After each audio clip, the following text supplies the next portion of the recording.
જો આ રાજગરાનો લોટ છે. આપણે રાજગરાની સેવ બનાવીએ છીએ, એટલે અત્યારે ફરાળમાં જો ચેવડામાં ન ખાય, કોઈ આઈટમ બનાવીએ તો એમાં ન ખાય. આપણે રાજગરાની સેવ બનાવશું. એમાં સિમ્પલ આપણે ખાલી મીઠું જ નાખીએ છીએ, મોણ કે કશું નાખવાનું નથી.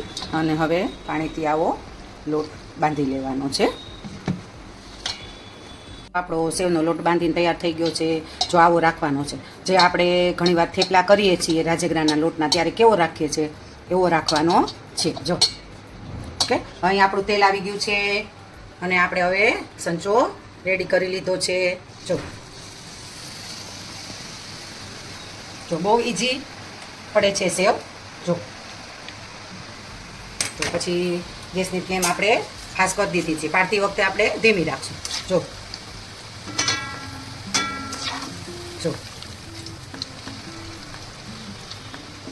આપણી રાજગરાની સેવ બનીને રેડી છે. જો કેટલી સરસ મસ્ત થઈ છે, કડક અને છૂટી એકદમ. બરાબર.